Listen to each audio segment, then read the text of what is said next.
Good. All right. Call this meeting of the Port of Hood River Commission to order. Are there any modifications to the agenda from staff? There are two new consensus items that we'll deal with during the bridge replacement update and the interim executive director's report. Okay. No new action items, so just consensus. Okay, we can move that to Yeah. the one action to consensus. Perfect. All right. And then in front of you, and you have already been emailed, additional written public comment that was received since we printed your packets last Friday. Perfect. Anything I don't know about from commission? Okay. All right. I believe we probably have some public comment tonight. We're gonna get to that next. You'll get, if you haven't been here before, I don't want to be redundant to those that have, but if you haven't been here before, if you signed up, if you want to speak tonight, please make sure you're signed up. It'll be the only opportunity anybody has to chat tonight. There won't be any opportunity later on when we're talking about something. It's important to us to hear from anybody that wants to talk to us tonight. So please make sure you're signed up. Just in an effort to be fair to everyone, there's a 5-minute limit. I don't want to cut anybody off, but I'm going to hold everybody to it. So if you want to take one of these up there with you, keep track, that's fine. We definitely want to hear what you have to say. So if anybody wants to jump and I get signed up, please go ahead. Otherwise, we'll get started with whoever's first. I'll grab the list.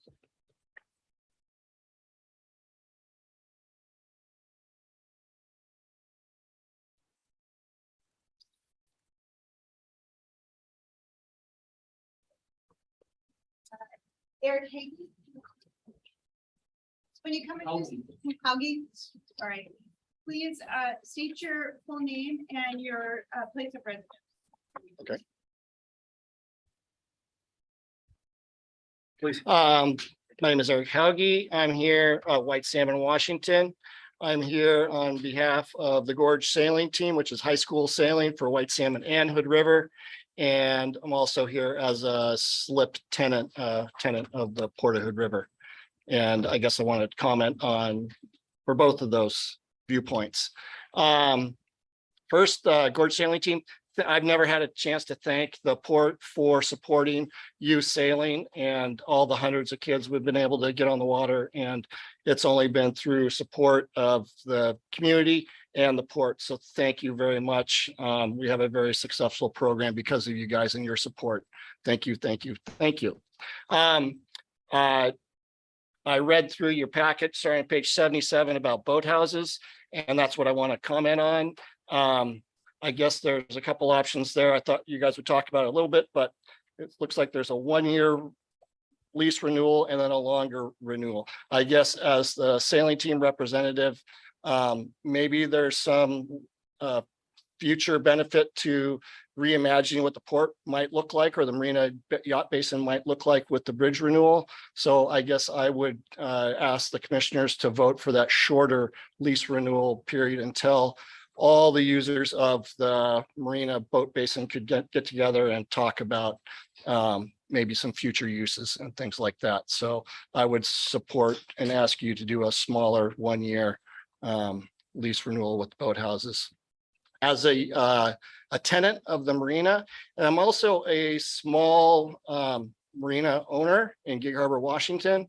And why I bring that up is because Gig Harbor 2005, the Pleasure Craft yacht basin which is a covered marina, caught fire and 50 boats went down. And I mention that because of what's happened in the Dalles and maybe because some of the exposure we might have here. As a slip owner, I worry about the state of the boathouses and them being a risk and a liability and a potential fire hazard. And, you know, some of them are nicer than others. Some of them are older. And I worry that, you know, some of them probably should be phased out. So in that viewpoint, I also vote for a shorter lease renewal so you guys can talk more about what should be done with those boathouses. So I do not support a longer lease term. The other thing as a leaseholder in the Marina, I don't get to transfer my slip when I sell my boat. So seeing as they can, transfer the slip, I just don't see the equity in that. And it doesn't seem fair. It seems, as a, quasi-public institution, I don't know how that fits in. So Thank you. And again, thank you for support of the high school sailing team. Appreciate it. Thank you.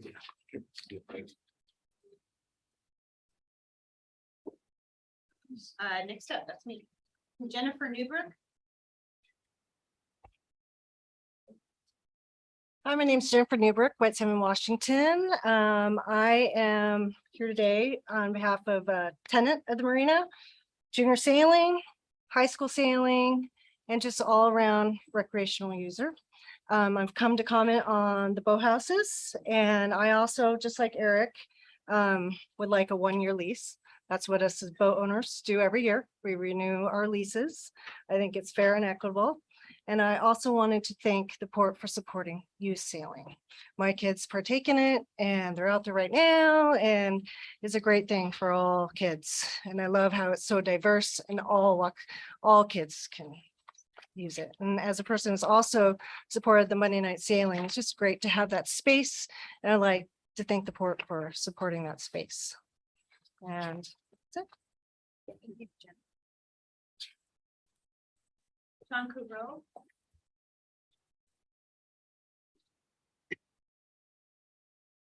Sean Kuro, White Salmon, Washington. I'm also a tenant of the Marina with a slip and a parent of 2 kids who sail in all the programs and upcoming eventually high school sailors. I just want to echo my opinion and feeling that the lease should be for the boathouses in the future of a 1-year lease. As the port goes forward and reorganizing the Marina, I want to put a huge importance on what the community sailing brings to the community. I spend a lot of time on the river and I rescue people all the time, mainly because people are on the river and don't understand that it's a river and that they get themselves in trouble.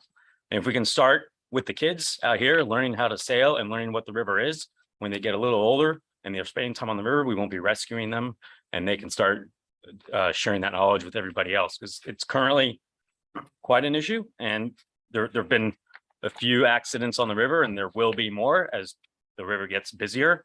And most of it has to do with lack of knowledge that it's a river. And so the community sailing is key to that, for people to learn that. And anything we do that risks limiting and teaching that access, I think is a risk for the community. And I also want to echo the feeling that we as tenants do not own our slips, we purely rent them. And when we sell our boats, we do not get to sell the slip. It's a little frustrating to see that people can then use the boathouses as an investment and purchase that and invest it and improve it and then sell it for a profit at a later time. That's all I got. Thank you. Thank you.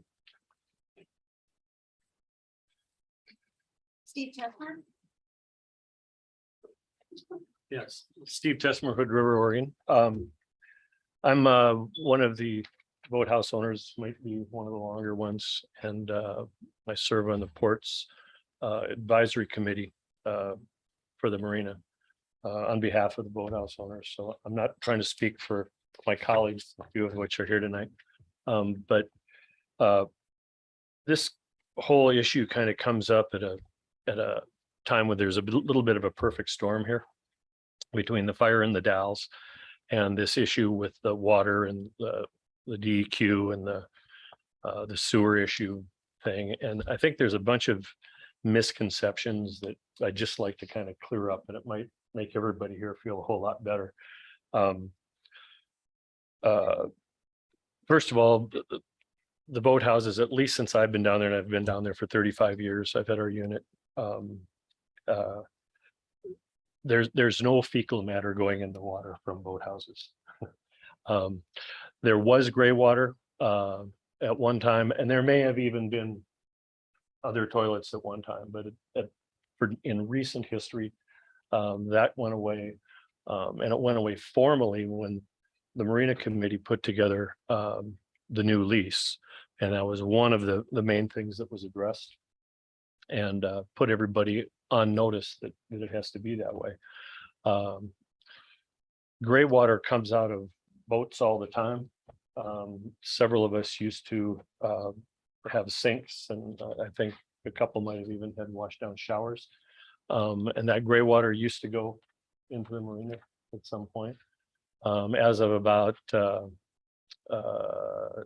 10 years ago, we were put on notice, and everybody was supposed to put 5-gallon buckets under their sinks and capture that water and take it over and put it in the pump out, or up to the bathrooms upstairs, which we did for years. So from a pollution standpoint, I just want to kind of clarify that that's really not not an issue that it sounded like might be. The other thing is, as far as fair market rate, it's important that the port understands that when I don't want to go back with a whole bunch of history, but in the 60s, the original Boathouse dock was supported. It was put in for about $6,500, and for about 50 years, Boathouse tenants paid for that dock many times over. The port, through their consultant's recommendation, decided to put in a new Boathouse dock. That wasn't something that was pushed by the Boathouse owners. It was pushed by the port and its consultants, and we definitely supported it, to the point that, and many people aren't aware, that the Boathouse owners paid for that dock. Unlike any other dock in the marina, we paid for the dock. And as part of that inducement to pay for that dock, the port also wanted the Boathouse owners to upgrade and improve their units and keep them up and maintain them. And when there's a 1-year window where you could lose your boathouse and have to pay a track hoe and a dump truck to haul it out of here, because that's the only alternative for us. We can't really move. There's no place else to go. Those things are not seaworthy. Even the good ones, are at risk in the gorge. So they're there. We're there. We've been loyal tenants for a long time. We're there summer and winter taking care of these things and improving them. We are, like I say, relocation, and it's a costly liability, but when they redid the rates, there was a calculation formula done, and I think it was before Daryl's time. Hobie might recall, but we did a square foot analysis on that dock. And the price that we're paying for our space is by square foot. And it is equivalent to, or even higher than some of the boat slips are paying. So we are paying a fair rate. The other thing that I think is a big misconception is that if the boathouses were hauled out of there, we could put twice as many boats in there. And the fact of the matter is, and the port's recent consultant report from Jansky makes it very clear that all the pilings would have to be repositioned.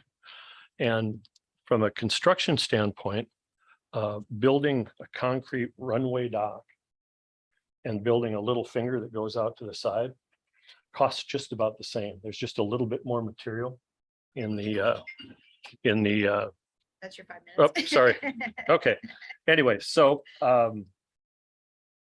and lastly, I guess if I can just wrap up, we just want to improve the boathouses.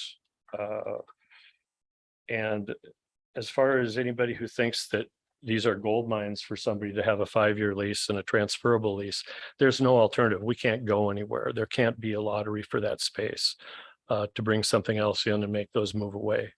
And I can tell you firsthand, and I think pretty much anybody here can, between the costs that we've spent improving them, maintaining them, paying the lease and the assessments, and the taxes, we pay property taxes on those that boats don't pay. Nobody's making any money, even if one does resell for $100,000. It's not a get rich quick scheme. So, and I'm going to stick around for the discussion, and I've got a bunch of historical documents if you guys all have questions when you're. Thanks, Steve. Thank you. let's see, Cassie Bergstrom.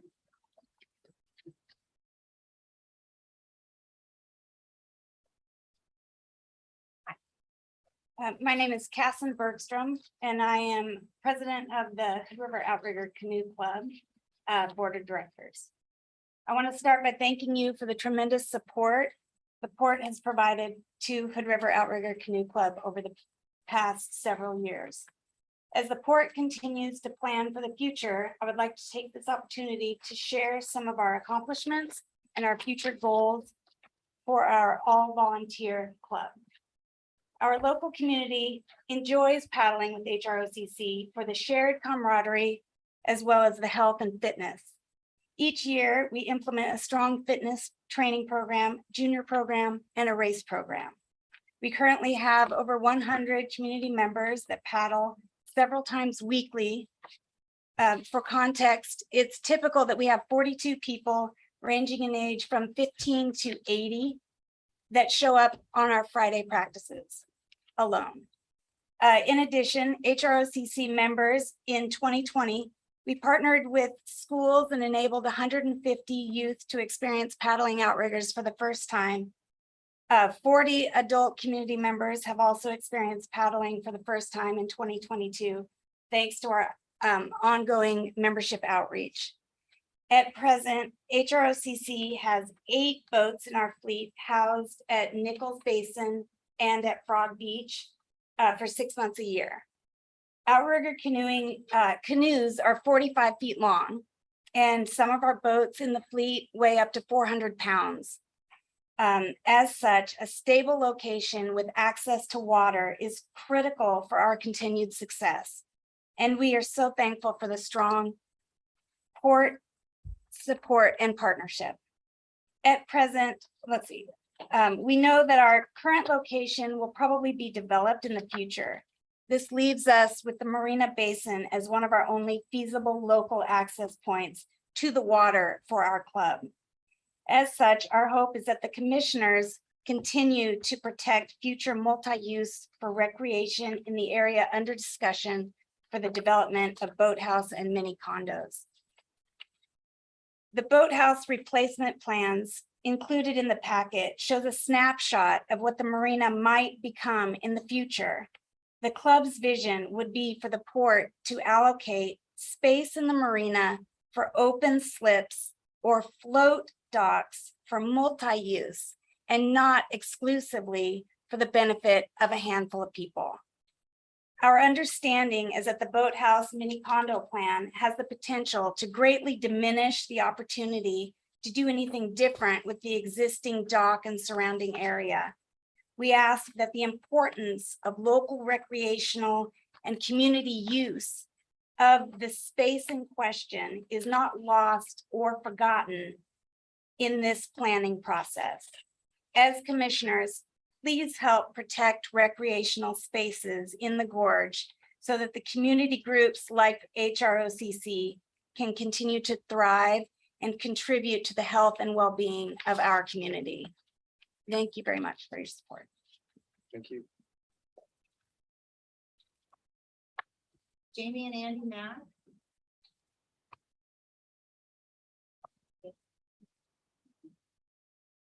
Hi, everyone. I think most people know me because I've been around for about 20 years.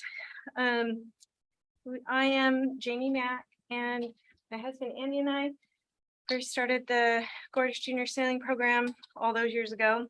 And since then, we've had so many amazing, enthusiastic parents and avid sailors, including the Bergstroms, and everyone just help build this amazing program and this amazing use. Not only am I the program director currently, but I'm also an avid sailor and a slip owner.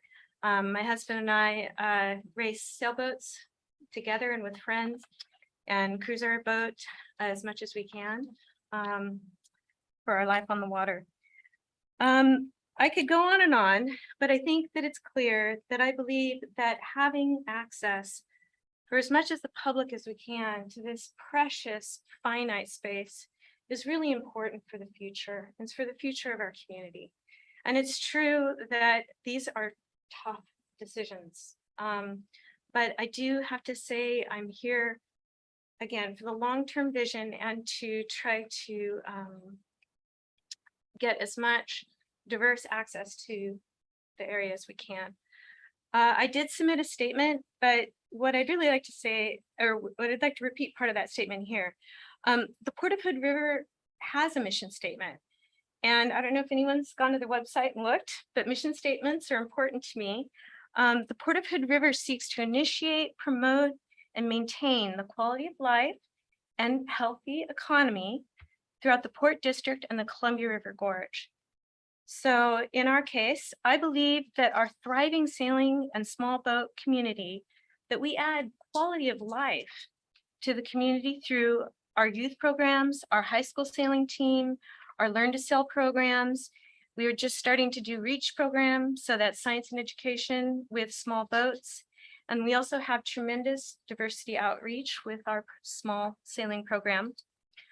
We also create an economic benefit by drawing a larger community of boat users who are, through our program to become safer and more skilled. Just with our small youth sailing program that only lasts 6 weeks, over a third of the kids that signed up this year are actually tourists. They don't even live here. So the program's grown to the point where we're actually drawing in tourism dollars into the marina. It's really exciting. So this year alone, participation in the program was 200 children. That means 200 families. Certainly with the 88 slips that are there, the approximately 80 slips of other boaters with families, that's a lot of use. So I just would like to make an appeal to the commission for the long term to really consider the best utilization of the space overall. And I know that these are hard decisions.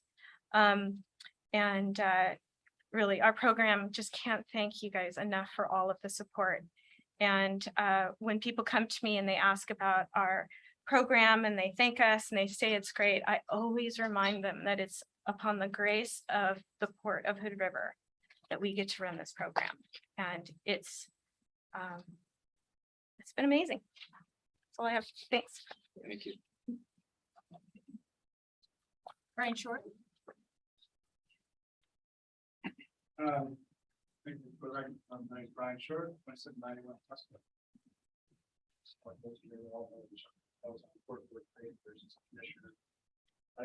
Excuse me, I'm a fan. I would keep my chatter down inside of 5 minutes. You all know me, I keep you almost. So I'm just going to read this. Part of my marina background, I was responsible for 1,100 slip marina up in San Juan, where we had a course kept saying 7 linear miles built dock. We had all ranges of boats from small to middle-sized to electric yachts, but up to 67 feet. We had a sailing program, it's very dynamic. Rowing shells were part of it. Anacortes Marina as a month-to-month license agreement. They don't do a lease, they don't do a year, it's month-to-month. And the reason for that is to have optimum control over the situation. When you have 1,100 boats, 15,000 transit days a year, you have to have control. You got about 40 people that are working on that. I was also responsible for about a third of the Portland mortgage market across that include Tomahawk, Hayden Bay, Jansen, and River Place downtown, and the Island Cove floating home community. I worked for Bellingham Marine Industries under the Marine Management, which was a joint venture between Bellingham Marine, which is the largest boat manufacturer in the country, and the Contrary Group, which is Peter Newmont's investment group. My job was to do physical and financial analysis of every major marina from Marathon, Florida to Delaware, San Diego, to Vancouver, BC. So I've seen a lot of this. I've seen a lot of layouts. I've seen a lot of issues. In 2014, the commission had taken seriously the bridge status. Commissioner Strike remembers when that policy you guys put together that said if the condition of the bridge was this was going to be our reaction. We had to get a best approach to it. Well, policy was developed for aging bridge mountain. Bridge maintenance eventually led to acknowledging replacement of significant events. 60% of the port's revenue would be displaced and a sustainable port became the focus. If you remember in the last budget session, we had safety, routine and preventative safety. Sustainability became your three basic topics, looking at each of the operating centers and saying, you need to stand on your own feet. This is where we need to go. We discussed with Boathouse owners in 2014, the long-term viability of the brand. A rolling 5-year plan was developed so that if when the board can see the bridge replacement occurs, focus on optimizing earnings will take place. You've reached that decision point. That's where you are today. Boathouses were developed in the 50s and 60s because wooden boat construction was the norm. You couldn't leave wooden boats out in the weather, so they put them in small storage units. And unfortunately, they became boathouses, houseboats, to living centers. I mean, that's kind of the natural gravitation. And it became more and more of a hazard. And as new materials, glass, aluminum products came out for boat manufacturing, marine operators began removing those boathouses. When I took over the Port of Anacortes, we had 50. And what that does is it just optimizes your surface water and reduces the amount of liability, because when a boathouse catches fire, it doesn't just smolder and catch fire, it explodes. Because inside is a boat with anywhere from 20 to 50 gallons of fuel. You've got propane in there. I walked the docks yesterday, and I'll come to that in a minute. You got propane tanks with barbecues going down the docks. So they were not designed to be houseboats, they're designed to be boathouses to protect your boat from the weather. Your goal should be optimizing revenue potential. Remove the fire hazard. As I said, boathouses don't burn and explode. Dow's is a classic example. And I know Commissioner Strike, you've heard me a couple of times say before the fires, watch the Dow's, because it's just waiting for a fire to occur. Versus provinces, you get surface water credits when you're replacing the boathouses because you don't take up the space, you have a small area. And I've heard Mr. Tessmer's comment comparing Bellingham Marine concrete floats to floats they install. Well, I unfortunately disagree with that. A Bellingham Marine float will last in saltwater 50 to 70 years and in freshwater 75 to 100 years. So you have a better rollout on a maturity building floats are installed in houses. You become it's easier for environmental compliance, management benefits, and public use. And the other piece on here, which you probably occasionally see bass boats floating in and out of the marina, thinking that there's going to be, well, boathouses are perfect locations for predator or bass in this case to sit and pick off the smoke, because smoke fall the shorelines that come in and out of the marina. To my knowledge, boathouses are a rarity in the Northwest. It just doesn't optimize the surface area. You have higher returns, and you have less administrative oversight as a result of it. Don't know what's going on inside some of these places. Yesterday, I did a walking survey of the marina and the boathouses, 11 houses, and turning area consumed space that upwards of 30+ additional slips to be developed. A more fluid design of the basin could occur and increase public access. Of course, the youth sailing program has always been a fond heart of mine, and because that's where you get your next generation of boaters. And we live in a wind tunnel. That's 5.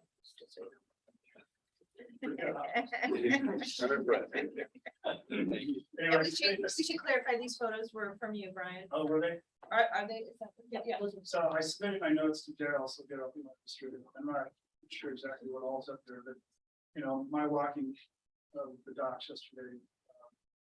I did a comparative of going out of boats themselves and coming back to the house of the homes and saying, here, this is the relationship, this is where you put it.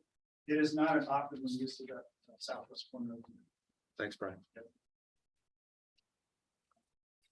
Mark Lapierre. Sorry if I pronounced that wrong.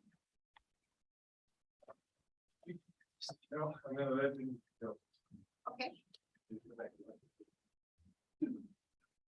Jim Case. Jim Case. Thanks. My name's James Case. I've been a marina tenant for 30 years. I run a manufacturing business in Cascade Locks. I'm not so much here to speak about the long-term preference for boathouses or not.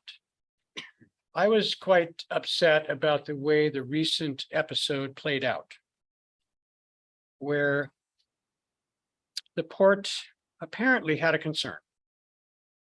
They have informed us that there was a concern about potential pollution from the boathouses. In response to that, they cut off the water unannounced with no notice to all the boathouses. And then in the ensuing weeks thereafter, they made no effort to substantiate the suspicions about potential pollution. The proper way to have handled this would be to send out a friendly email to the boathouse owners saying, we have a concern. We would like to do an inspection of the boathouses to see if there's a problem. This could have been handled very reasonably and very friendly.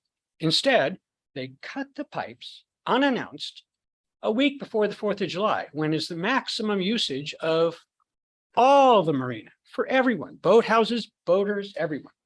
It just seems to me that this was an attempt to intimidate and frustrate the boathouse owners, possibly to scare them off, to send a message to them that they're no longer welcome here and that they have no rights.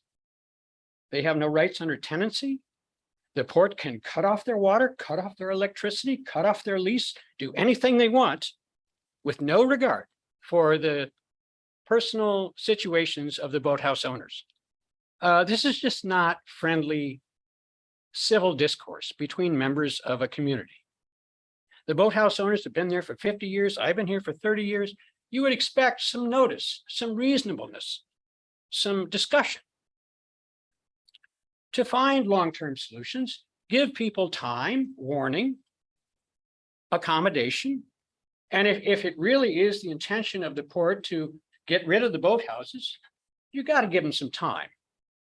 And you got to at least help them with the transition. They're going to lose a huge investment and they get nothing back. Like you said, when the boathouse goes, there's no place to take it. What are you going to do? Go to Seattle? No. So anyway, it just seems like you have them over a barrel. They have no options other than to comply with whatever rules, restrictions, demands, and services are offered. And I would just hope that the port would take a more kind and gentle approach to dealing with this issue. That's all I have to say. Thanks. Thank you. Mark Lapierre.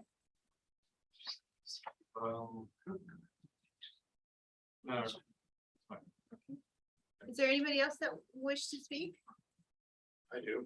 Okay, could you come forward and state your full name and your place of residence? I'm Vince Ackerman. Been a resident of my family business here in Hood River for 125 years, and I currently live over in Whitesand with my wife Sherry. And we've been a boathouse a tenant of the Marina, let's put it that way, for at least, my family has for at least 45 years, maybe longer. I have a whole pile of leases there going back as far as I can find before we lost some records. But anyway, I too would like to address the whole issue that came up this summer with the water. And I was a little bit, more than a little bit, insulted when I was accused, my family was accused of dumping raw sewage in the marina by the port and its employees. And without any evidence, I was even told bald-faced to my face, that, or bald-faced lie to my face, that we had toilets in our marina, in our boathouse, and they had seen them. There's never been toilets in any boathouse down there for, I don't even know, 20 years or more. The last time I think I even remember seeing a toilet. Our boathouse was built in 1994. It was plumbed to be part of a sewage system, which the port in previous years had talked about installing, and had always planned on making the boathouse dock with, you know, a sewer connection. And so my boathouse was built with all the normal connections that floating homes and boathouses in Portland have for incorporating it into the sewage system if and when it was ever installed. So I have a black water vent pipe going up through the roof. I have black water pipes come from out the bottom to go to a holding tank to be pumped over shore when it was ever available.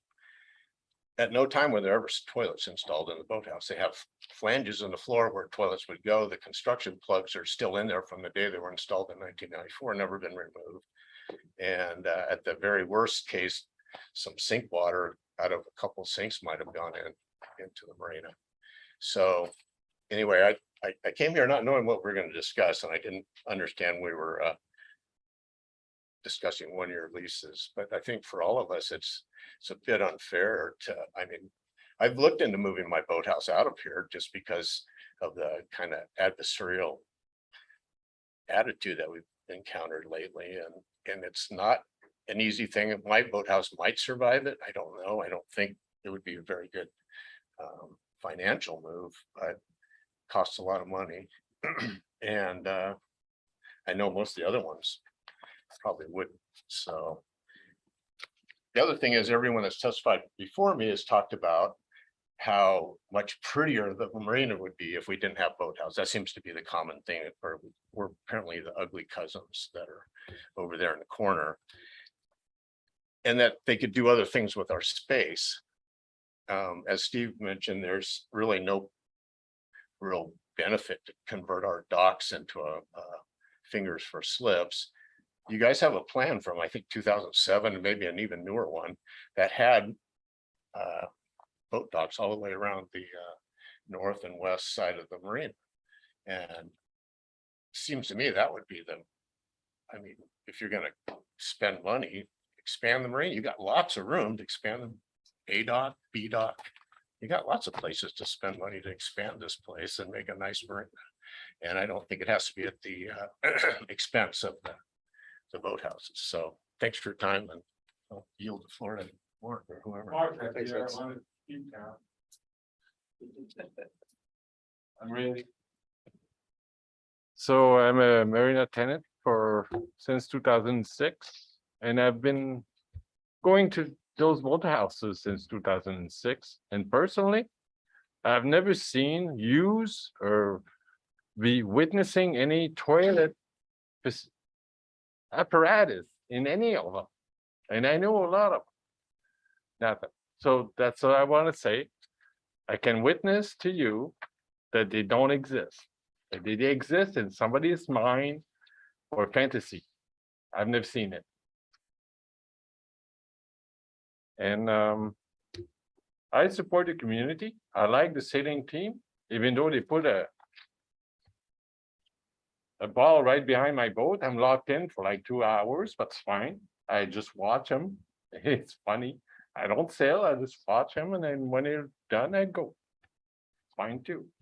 I support, really.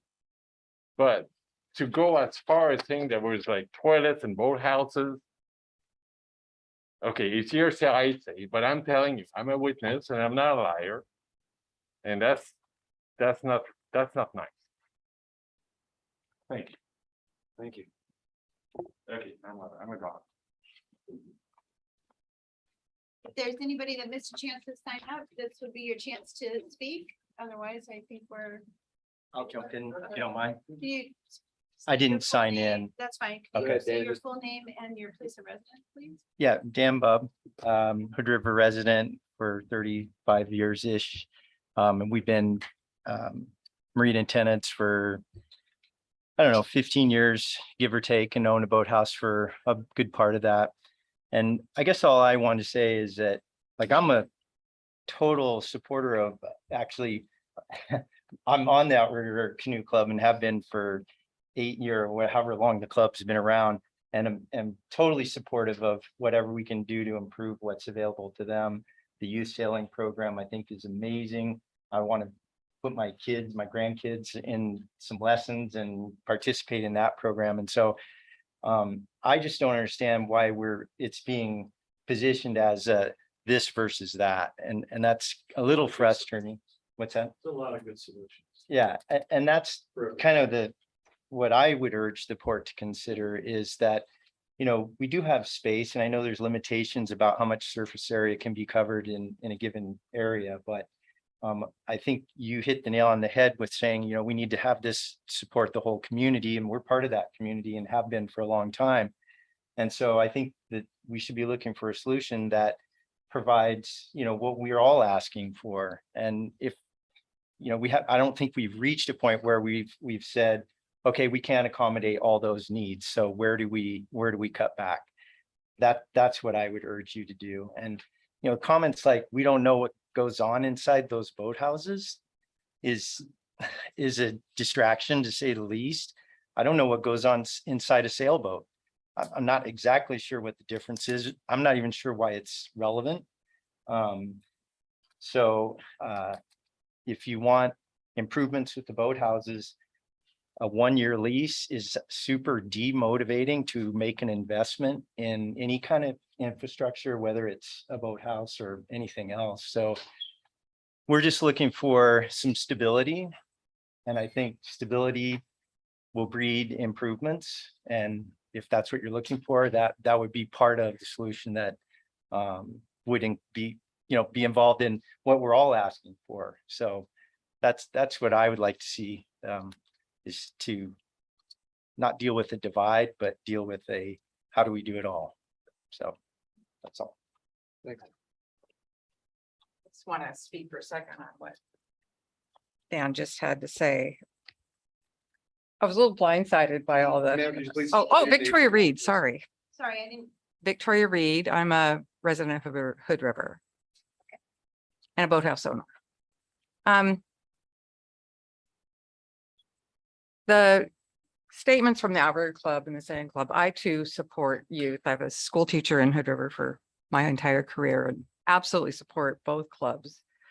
But I feel like, looking at the history of the boathouses, and what my understanding, and Steve can correct me here, is that there was an assessment to pay for the dock that the boathouse is on, and what's been being paid for over the last 10 years.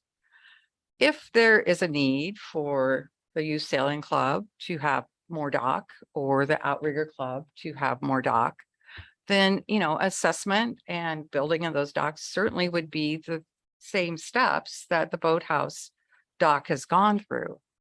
So, in my mind, it makes sense to look at accommodating the other users without taking away from the existing users. And I can just also say that from a personal note, in that, and this is way off left field, but as a long-term local, I used to ride my horse in Post Canyon, and we built a lot of the trails. Well, that area, because of sheer use, is no longer usable by the horse community. It's just not there. You can't use it. We have to go about 45 minutes to Trout Lake or up to Gibson Prairie, but I digress. But that's kind of my point, is that just because something new comes in and is exciting, you still shouldn't take away what's maybe been there for a long time and has been paid for by the people that are there, or put in by the people that are there. Thank you.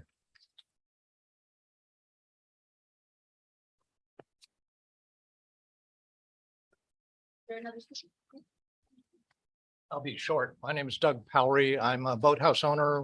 Wife and I have owned it since 2004, I believe. And believe me, it's overstating it to call it a boathouse. I'd like to think of it as a boat garage, because it really only houses our boat. We don't have rooms in it. We don't have, no longer do we have any kind of kitchen facilities, in response to the request from the port to disconnect everything that was in place. We haven't been contributing to gray water, organic materials in the water. There are a lot of people that I respect and enjoy being around that have all sorts of ways of enjoying what they think is a quality of life. And some people like to have their boat in a garage and be able to spend time on a dock where they paid for the improvements and sit around and enjoy that, have a cocktail, barbecue safely. Can anyone point to a single fire that's ever happened on the boathouse dock? I think we're legitimately concerned about that for all sorts of reasons, and not disregarding the boat owners that have theirs in their own slips, but the boathouses are a far larger concern for us than they are for anybody else.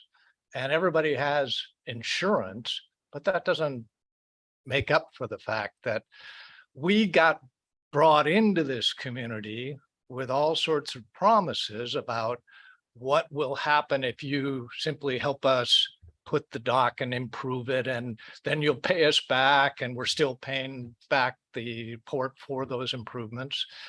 And I think it's a little bit of a bait and switch to talk about all of a sudden turning from what is a revolving 5-year renewable lease to a single year lease that gets approved every year. When you're talking about paying thousands of dollars more than a slip owner does. It's just, in my mind, I know the temptation here is to turn it into kind of a elitist thing, but I want to invite you to my boat garage and you'll soon find out that there isn't much to that. I think there are foils that cost more than what my boathouse is worth. So bear in mind that when they talk about quality of life and activities and children, we're not the bad guys. We're not trying to dissuade people from enjoying those kinds of activities. We are concerned about the fact that put a bunch of money into these things and then we are being told they might be taken out from under us and cost even more money to take away. So I think everybody can understand that. Thank you.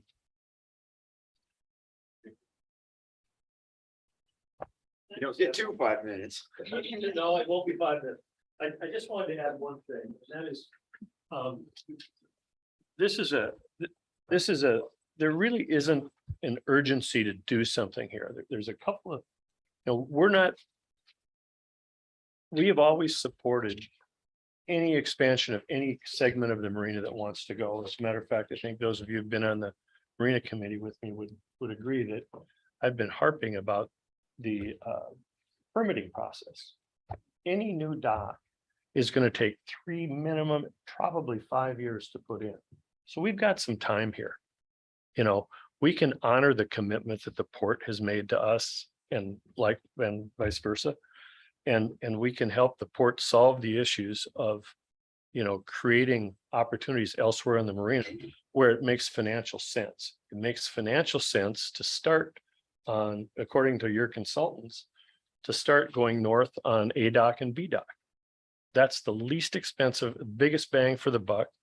But that's not going to happen for 3 to 5 years if you don't start permitting today. So let's start with that, get that going.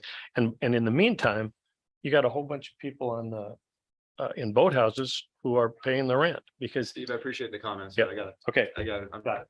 Don't mean to be disrespectful, but I got you out. Thanks for the second share. Anybody else want to sign up before I close it? All right. Appreciate everyone's comments. No matter what side you're on, really appreciate it. I wish people would do this more often. So thank you. We're going to have some business to do. Then we'll be having a discussion. If you'd like to stick around, please feel free to do so. All right, we are going to move on to our consent agenda. There are no changes. Can I take a motion to? Mr. President, I make a motion to approve the consent agenda as presented. Second. All in favor? Aye. Aye. Chair's aye. Consent agenda is passed. We're gonna take the informational report. There's a couple things to talk about, so I'm gonna let Kevin take Yeah. that. So I think everybody's met Mike Shannon. He is the new project director from AT&T. And we do have a request from Steve Siegel. He is the consultant that is working on the Bi-State Bridge Authority project and actually one crafting the commission formation agreements. And one of the elements in those agreements is where will the headquarters of this new bridge authority exist? Will it be in the Hood River or on the Washington side? And so Steve feels that it would be very advantageous to have an attorney that's worked with the Washington Transportation Commission, an attorney that was contracted by the WTC to review the legislation that is allowing the bridge authorities to occur. So the question is, it does take port consensus to allow Steve to use part of his own budget to get that work. There's not a recommendation that we're asking from this attorney, more just about facts about what the tax implications are to this agency in the future. So, Mike, if you have anything else you want to add in the recommendation based on the project management. Yeah, no, as we took a look at it, like Ken said, it's really just an independent look with somebody that has a Washington view. Everybody that looked at it now kind of works things. So Steve thought it was prudent to get a Washington look, at least using them funding for asking for additional funding, just asking for support for students to go ahead and subcontract with this person. We did take it to the Boston State Working Group. There were a few questions there. We have resolved those questions, and we're now bringing it to you. Yeah, the bi-state working group provide consensus that we should do this, Yes, they did. and we're bringing it forward to you today. Correct. So is there consensus to go ahead and do that then? Thumbs up, thumbs down. I suggest that we do that. Do we need a format? No, we don't need a vote. We just need everyone to be okay with it. You're right, you're right. Objection. I'm good. Objection. You have consensus, that's right. Thank you. Yeah, all right, thank you. Commissioner Fox, were there a couple items that you wanted addressed in that section as well? Yeah, I think a couple of some good news. The bi-state working group has been going now for a couple of years, and we had an issue with the Federal Highway Commission about a week or so ago talking about our EIS.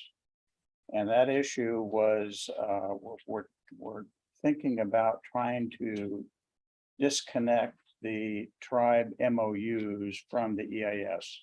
Most of the time, that's the way it works. The Federal Highway Commission concern was, how do we know that you're still going to honor negotiating with the tribes?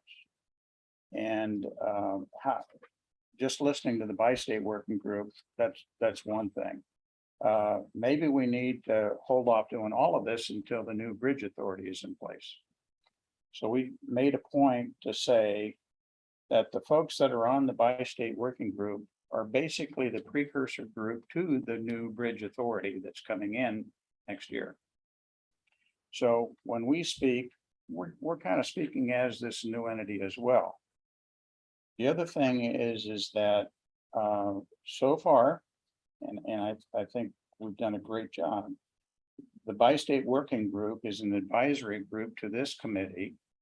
Thus far, everything that the bi-state has brought forward to this group with a consensus from the bi-state, we have agreed to 100%.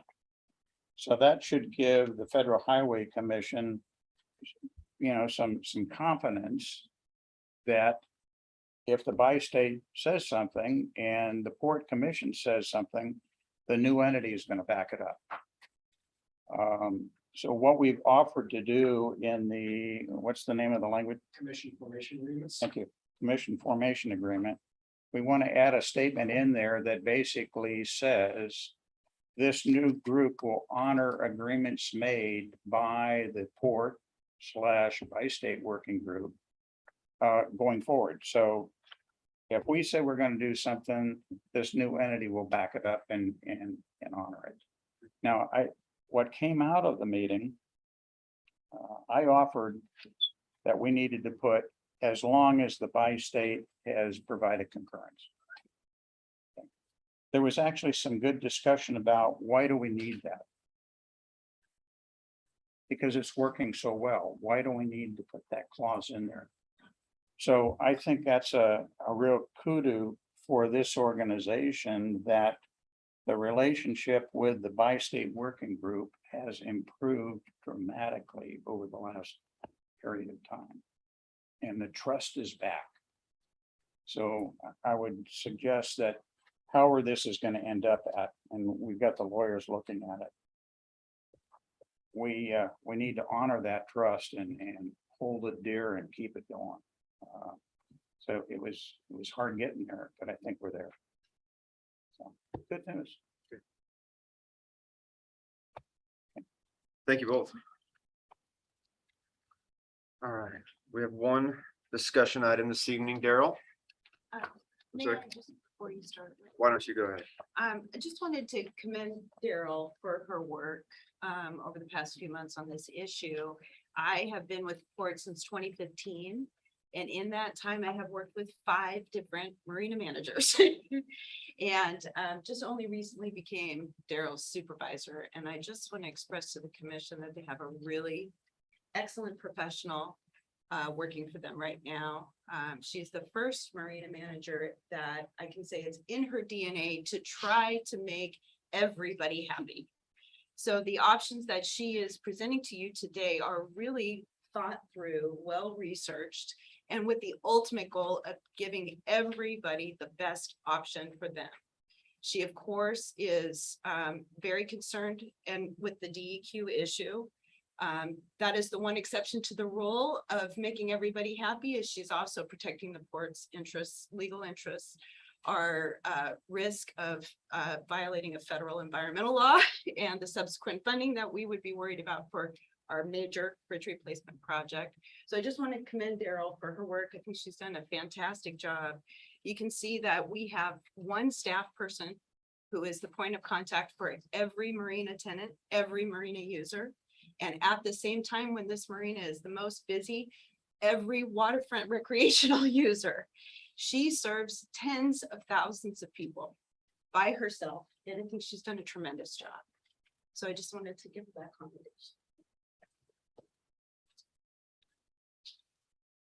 Commissioners, we've heard a lot of opinions about boathouses in the marinas. The boathouse tenants have passionate view for preserving what they have and for maintaining their privileges. We have also heard from marina stakeholders who have a different vision for the marina. How did we get here? Why is it critical for you, the commissioners, to address boathouse issues now? Over the last 10 years and prior, there's been controversy over boathouses with issues such as clean marina best practices, compliance with DEQ law, sale of boathouses and ethics, risk management, outdated leases, rates, and the port's management of boathouses. Most of the boathouses came into the marina in the 80s. Some have enjoyed 40+ years of use of the space. Much has changed since that time. The port originally sought out ways to fill the marina and felt that the boathouses were a viable option. Fast forward to now, our community has grown and there's a great demand for space in the marina. There are no new marinas getting built along the Columbia, and slips for boats have been coveted. Boathouses generally are on a downward trend and getting phased out of most public and private marinas for many reasons. Because of stricter environmental regulations, the increased costs of maintaining older, deteriorating boathouses, the economic benefits of accommodating more vessels in response to increased slip demand due to the affordability and popularity of small boats, both sail and power.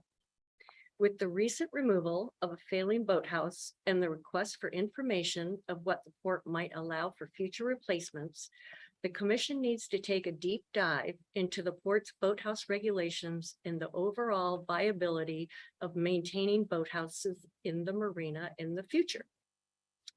While conducting research related to the current trends, boathouse management within the regional marinas, staff found that the existing boathouses in our marina were in violation of DEQ regulations because the marina is not equipped with a DEQ approved sewage and gray water disposal system.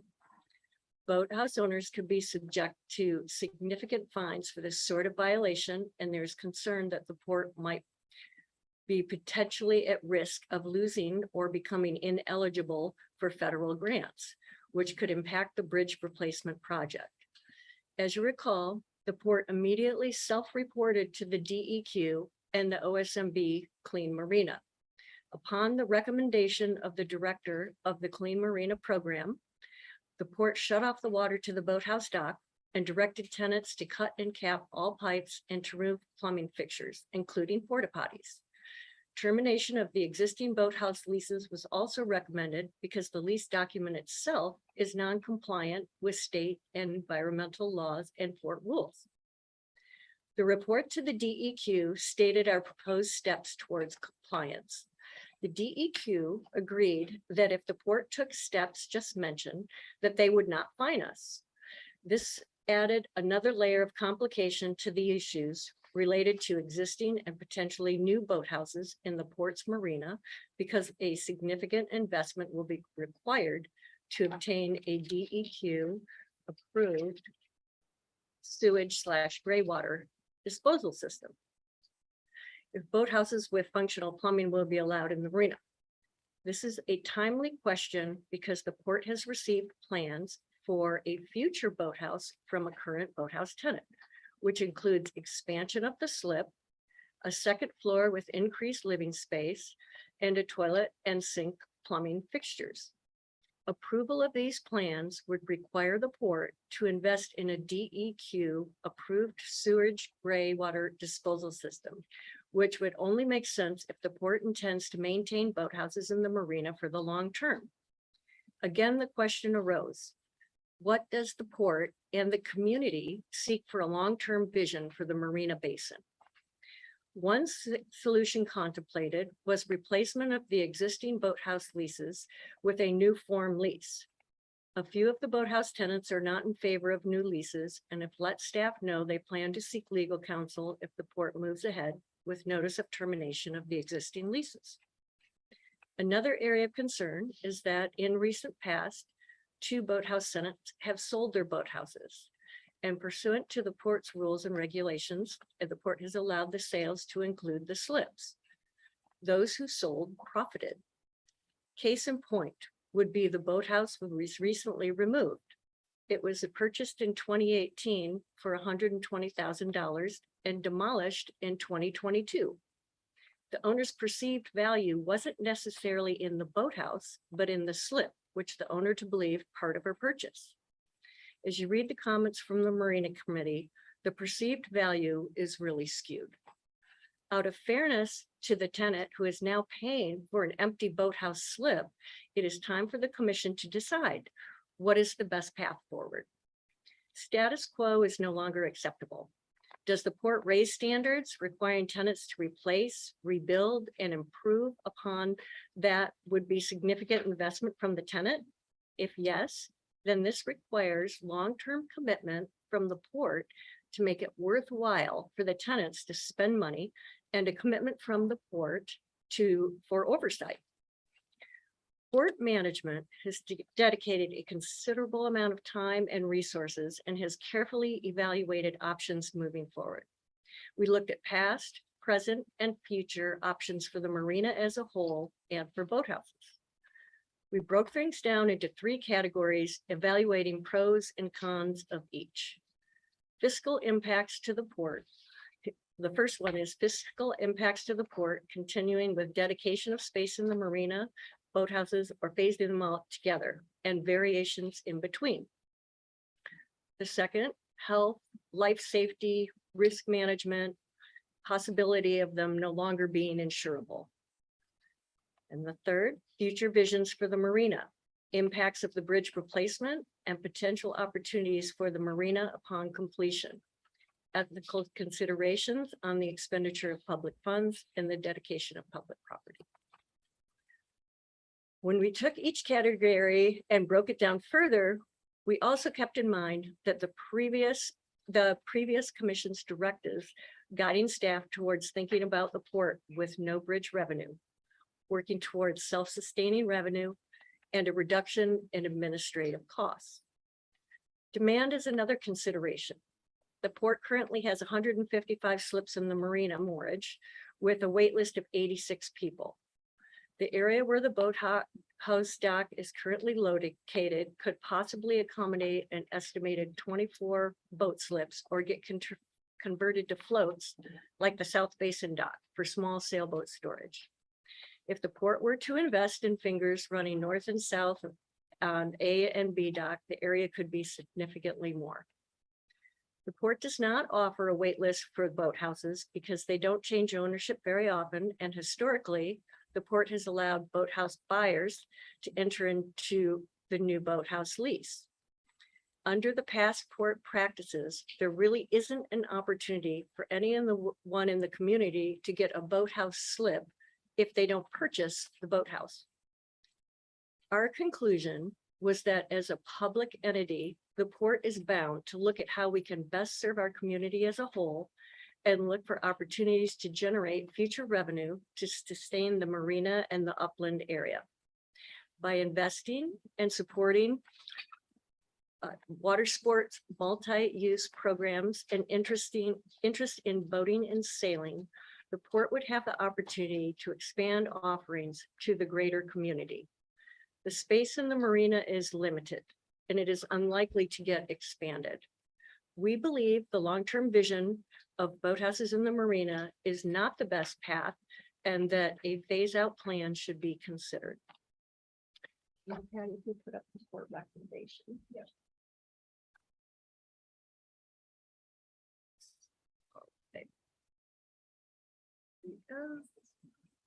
Support management recommendation. First one is the pursuant to the terms of the current boathouse leases, give the tenants notice their existing leases will not automatically renew, effectively terminating on December 31st, 2026. If the commission determines that boathouses should remain in the marina, then offer the tenants a new replacement annual mortgage agreement starting January 1, 2023, guaranteeing 5 one-year annual renewals if the tenant is meeting the terms of the agreement. If the tenant signs the new lease after 5 years, so the lease would run January 1, 2023 through December 31, 2027, the port could offer 1-year mortgage agreements for 2028 if it is in the best interest of the port and the timing works with the bridge replacement project, with possible yearly renewals thereafter, with a total phase-out date of boathouses in the marina by 2032. The tenants will have 2 options. Either sign the new lease that will ensure them 5 years plus possible renewals after pending on the status of the bridge replacement. Or the second would be tenants choose not to sign the new mortgage agreement and the boathouse must be removed from the marina at the end of the term of their existing lease, December 31st, 2026. Thank you, Daryl. We may have some questions for you as we get going here. Okay. There were some definite inaccuracies in that information. I appreciate that, but we're not going to open this up to any more comment until we get done talking here. It's been suggested that this is now the phase where we're going to move into a commission discussion. I'm sure we'll have some questions. It's been suggested that I follow rules a little bit more closely here than we sometimes do in our discussions as far as this is a policy discussion. So what I'm going to do is get initial thoughts from each commissioner. Just going to call on people one at a time and let commissioners speak. I'm thinking the only fair way I can think to do that, we'll just go in order of seniority. And so you get to wait. And so Commissioner Goering has been kind enough to agree to go first. Well, I have several comments. I thought it was interesting listening to Greg Short talk about all his experience in marina development. And his recommendation was that open slips would be best in there. I kind of like the idea of giving the option for the floating boat covers. If somebody is really needing to have a boat cover, instead of a boathouse. Also, I wish I could respond to everybody commenting. And I should have mentioned one more thing, and I apologize. The overriding first thing we need to we need to decide is, do we want or do we believe that the marina has a future with boathouses in it and we want to go that direction or not? And so that's kind of our first, and then, anything else, leases, as Daryl mentioned, anything else that has to do with will be after that decision. So I apologize, I didn't say it to start with, sorry. Anything you want? Okay, that's supposed to. Apologize for interrupting. Okay, and I think it was a misconception about why the water was shut off. It was never to intimidate or any sort of power trip for the water to be cut off with no notice. It was strictly for us to be in compliance with DEQ to save us from liability and litigation or whatever else.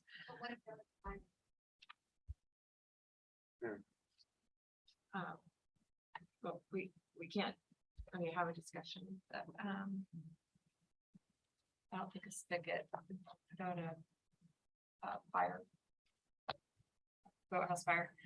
And I do believe that phase out program would give boathouse owners time if we did decide on that. And as far as the fair and equitable slip fees or leaving the slip with boat owners, if they leave their slip, then somebody on the waiting list gets to take it. And it doesn't really seem fair or equitable that a boat owner can sell their slip as if they owned it without having any sort of wait list for houseboats, boathouses.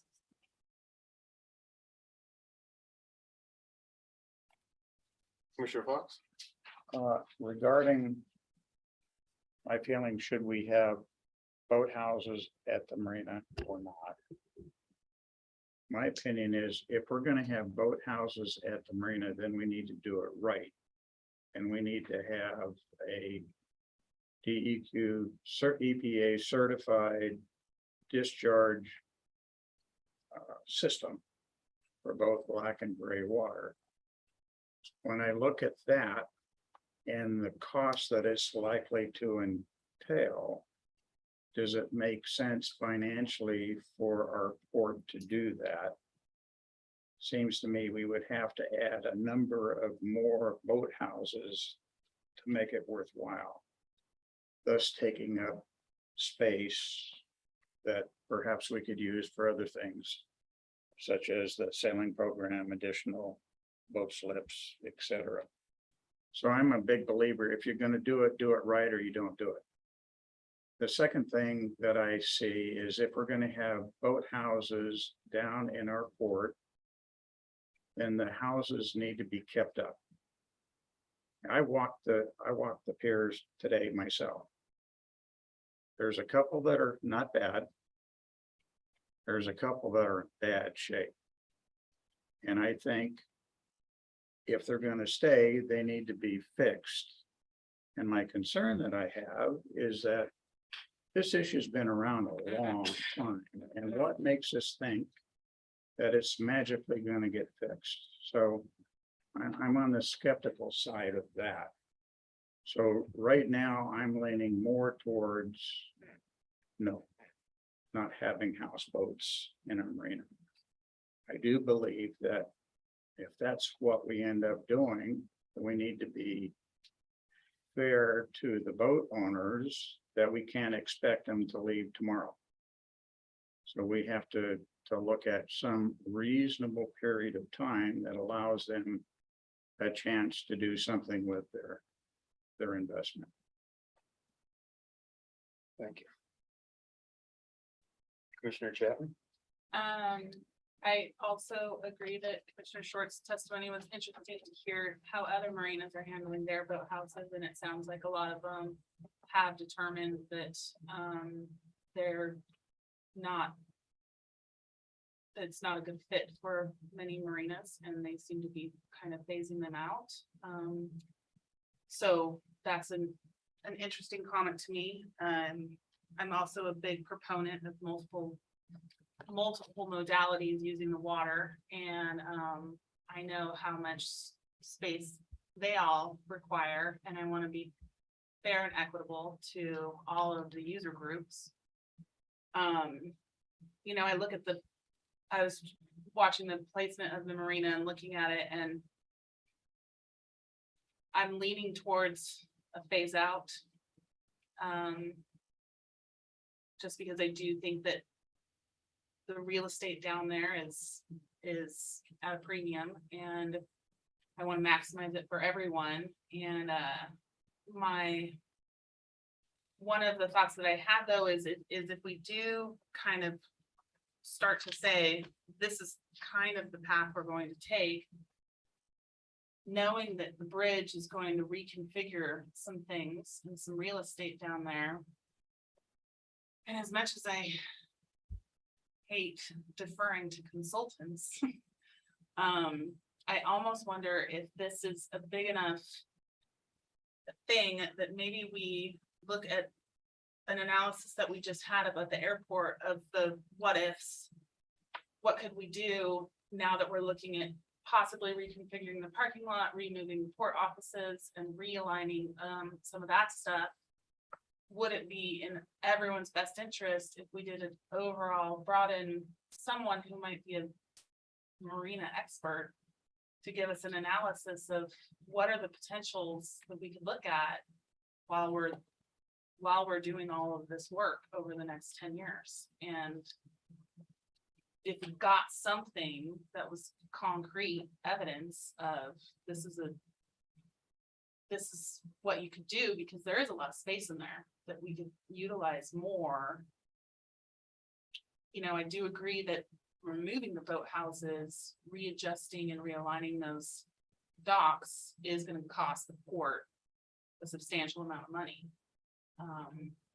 And so what's the highest and best use of that real estate? And I also agree that having a private owner be able to transfer ownership of a slip, of a very coveted slip, isn't the most fair and equitable thing for our vast number of constituents. So, you know, I lean towards a phase out, but I also think that I'm like Daryl, and I like to find win-win situations for all user groups. And maybe we take a tiny pause and just say, maybe we have someone take a look at this, and since we have to reconfigure things anyways, getting an outside set of eyes on it. Do we have, Daryl, did you mention a bit of a time sensitive nature on this? Right, so in order for the port to terminate the lease, we give the tenants a 5-year notice of termination. So it needs to be done before November 1st of any given year. So if the port wants to have any flexibility with the bridge replacement with regard to boathouses, we need to give notice By November 1st. now. Yeah. So that whatever is decided, at least we've given them at least, I mean, the minimum window is 5 years. Or we're not going to be renewing the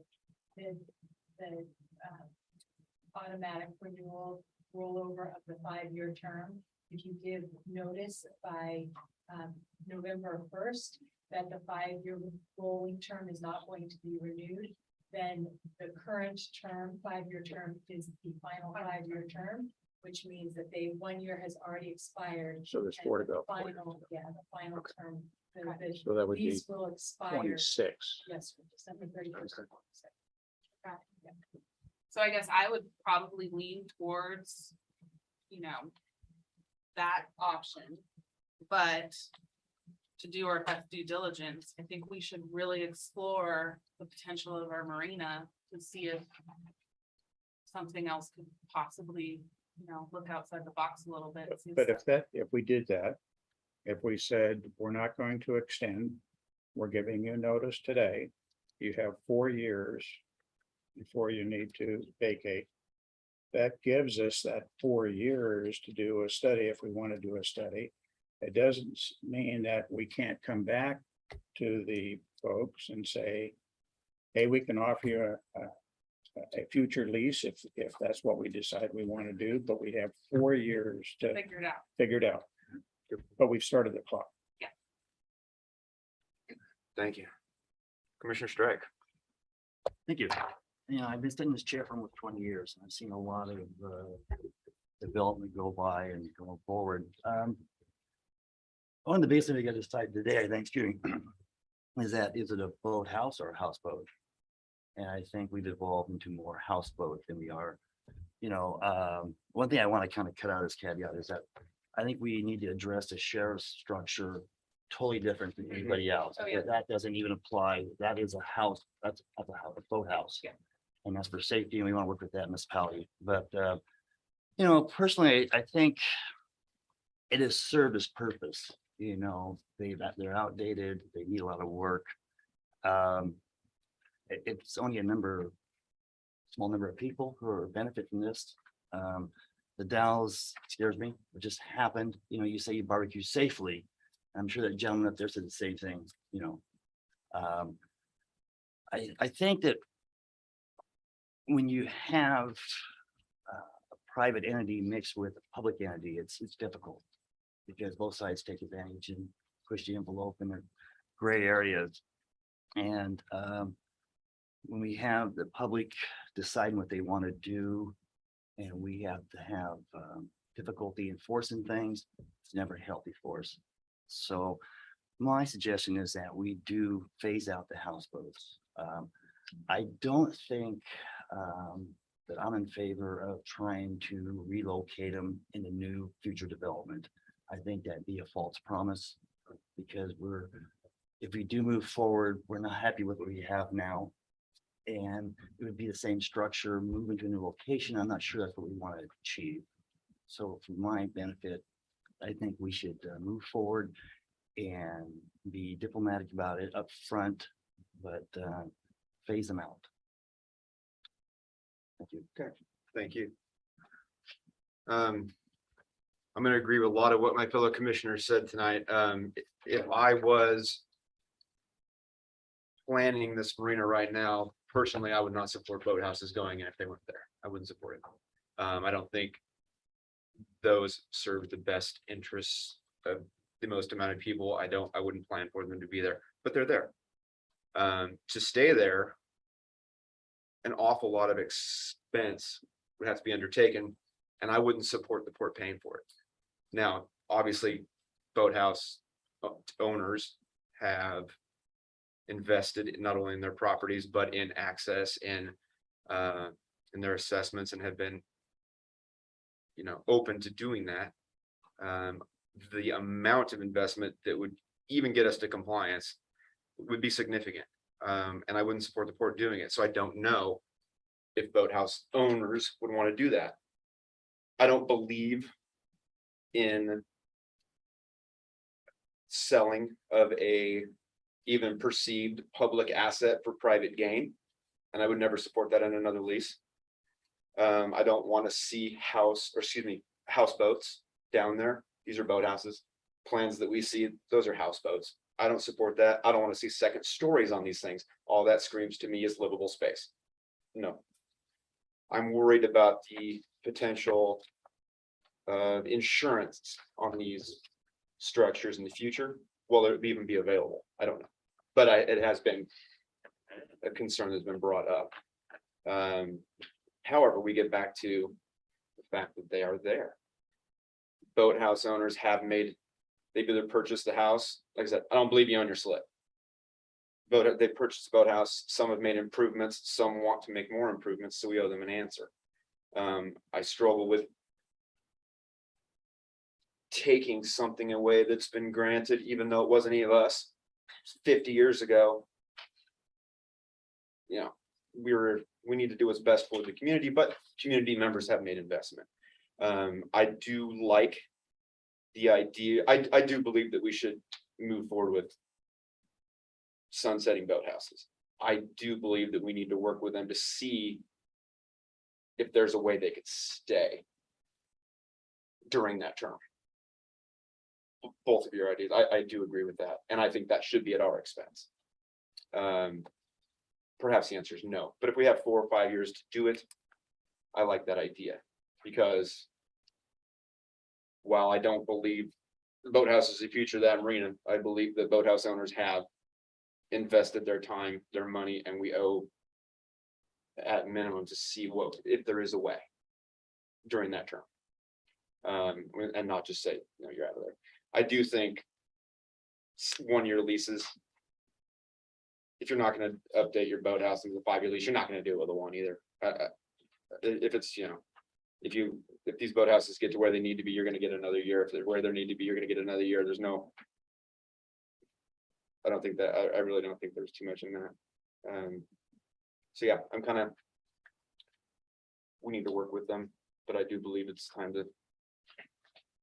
I don't think that the investment that is necessary to make it the way it needs to be is gonna happen. I really don't believe that, so, and I don't think we should do it.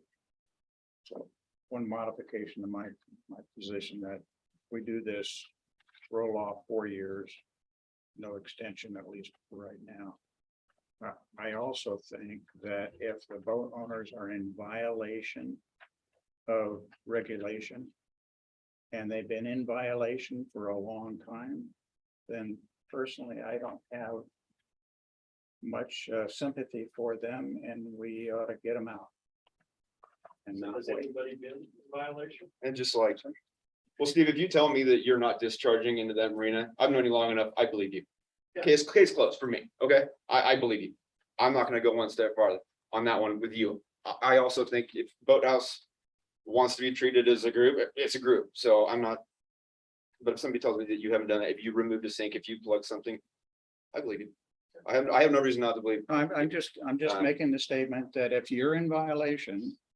And we know pretty good, you've been in violation for a long time, Nobody. I'm not gonna, then we don't have a problem. And the existing lease has that clause in it. So can I, because we're not gonna, we can't No, we're not, have. but it's fine, right? But I did talk to the insurance company that handles most of the insurance policies for the boats, and one recommendation that they had, which I thought was really good, was to, instead of having the port inspect the houseboats on an annual or biannual basis, because we just don't have the capacity, is to require in the new lease that there's, you know, an annual or biannual certificate of inspection that the boathouse owner needs to provide. Well, you're exactly right.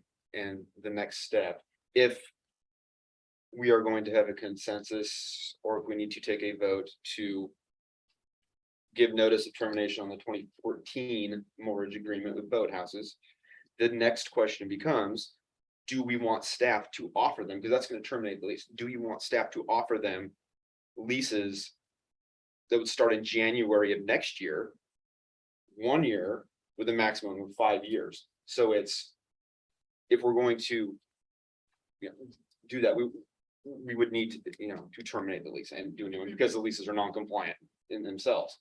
So there needs to be a new one. The next step, and that would be part of it, do we want staff to do that?